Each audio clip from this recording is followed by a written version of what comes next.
دوسری دعا مانگتے ہیں، کہتے ہیں ربنا لا تزغ قلوبنا. دیکھو اتنا علم، اتنا تقوی، سب کچھ ہونے کے باوجود کہتے ہیں کہ لا تزغ قلوبنا، اللہ ہمارے دلوں کو ٹیڑھا نہ کر، بعد اذ ہدیتنا، جبکہ اللہ آپ ہمیں ہدایت دے چکے ہیں، ہمارے دل نہ پھیر. ڈرتے رہتے ہیں کہ کہیں ایسے نہ ہو یہ علم اور یہ سب چیزیں دھری کی دھری رہ جائیں اور کچھ سے کچھ ہو جائے. ربنا لا تزغ قلوبنا بعد اذ ہدیتنا، اے پروردگار جب آپ نے ہمیں ہدایت دے دی ہے تو اب ہمارے دلوں کو ٹیڑھا نہ کر. وہب لنا من لدنک رحمہ، اور اللہ کیا کر اپنی طرف سے ہمیں رحمت برسا، رحمت نازل کر. ایک تو یہ پتا چلا کہ وہ لوگ اس بات سے ڈرتے رہتے ہیں کہ نعمت کا زوال نہ ہو جائے، اور اس بات سے ہر ایک کو ڈرنا چاہیے. بس زندگی بھر ڈرتا رہے کہ اللہ کے جو انعامات ہیں کہیں یہ فیصلہ ہی نہ ہو جائے کہ یہ سب چھین لو. جب تک ڈرتا رہتا ہے خیر ہی رہتی ہے.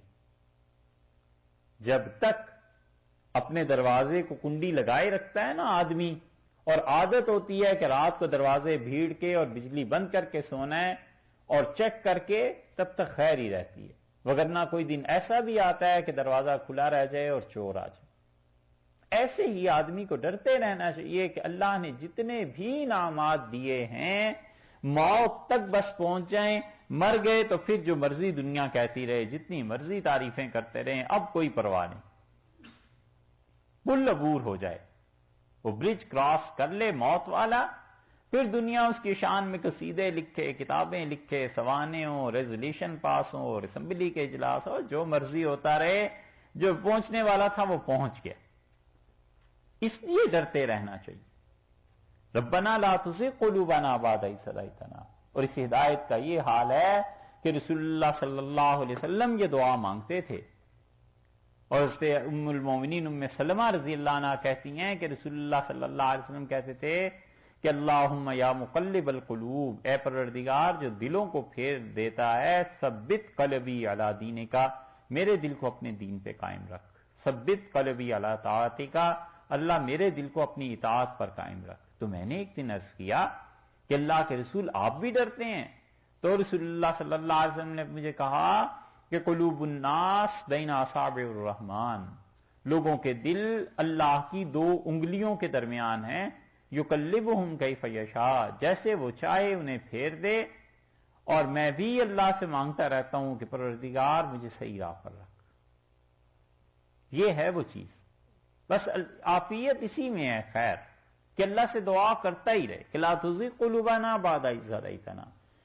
اور ایسے بھی بزرگ تھے جو نماز کے آخری حصے میں درود شریف پڑھنے کے بعد سلام پھیرنے سے پہلے مستقل اس آیت کو اسی نیت سے پڑھتے تھے کہ اللہ خاتمہ بالخیر ہو، انجام اچھا ہو.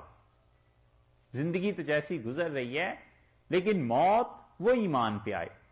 تیسری بات کیا مانگتے ہیں؟ وَهَبْ لَنَا مِن لَّدُنْكَ رَحْمَةً، اور اللہ اپنے پاس سے رحمت ہم پہ نازل فرما، اپنے پاس سے رحمت بھیج دے.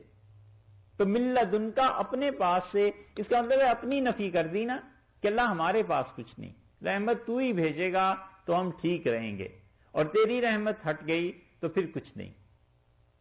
مِن لَّدُنْكَ رحمت، اللہ اپنی طرف سے رحمت نازل فرما. اور رحمتن اس کو تنوین میں لائے ہیں، نکرہ ہے نا، نکرہ میں تنوین آ گئی، یہ تنوین ہو گئی. اس کا مطلب ہے اللہ بہت زیادہ رحمت ہم پہ نازل کر. مانگنے والوں نے بھی ایسے ہی مانگا کہ پروردگار بہت رحمتیں چاہیے، تھوڑی بہت نہیں، میں تو بالکل ہی نالائق ہوں، سر سے پاؤں تک اپنی رحمت میں لپیٹ لے. یہ وہ چیز ہے جو حدیث میں آئی ہے، رسول اللہ صلی اللہ علیہ وسلم، تم میں سے کوئی شخص اپنے عمل کی بنیاد پہ جنت میں نہیں جا سکتا. تو ام سلمہ رضی اللہ عنہ کہتی ہیں میں نے کہا وانت یا رسول اللہ، اور اللہ کے رسول آپ؟ تو آپ نے فرمایا میں بھی نہیں، الا ان یتغمدنی اللہ برحمتہ، اللہ سر سے پاؤں تک مجھے رحمت میں ڈھانپ کر میرے لے جائے تو بس وہی ہے، باقی اپنے عمل سے کوئی نہیں جاتا. تو رحمت خدا کی اتنی زیادہ مطلوب ہے. انک انت الوہاب، اے پروردگار تو بہت کچھ دینے والا ہے، تو عطا فرمانے والا ہے. وہاب جو عطا کرے، جو مہربانی کرے، جو کچھ عنایت کرے۔ اس آیت سے یہ راسخون فی العلم کی دعا ہے نا، پیچھے سے چلی آ رہی ہے نا۔ پہلی چیز انہوں نے مانگی اللہ سے کیا؟ انہوں نے اقرار کیا آمنا بے، پھر انہوں نے کہا کل من عند ربنا وما یذکر الا اولو الالباب، اور پھر اس کے بعد انہوں نے تیسری بات کی کہ ربنا لا تزغ قلوبنا۔ یہ راسخون فی العلم ہے سارے، جو علم میں ٹھوس لوگ ہیں وہ ایسے دعا مانگتے ہیں۔ اس آیت سے جو گمراہی آئی ہے اور اس آیت سے جو گمراہی کی بات ثابت کی ہے لوگوں نے، وہ بھی سن لو۔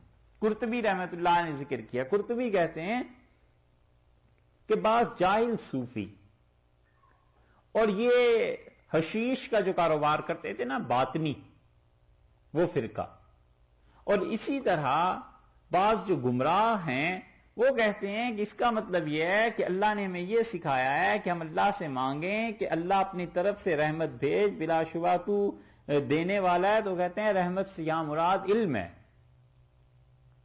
تو اس لیے اللہ سے یہ دعا مانگنی چاہیے کہ اللہ علم دے اپنے پاس سے۔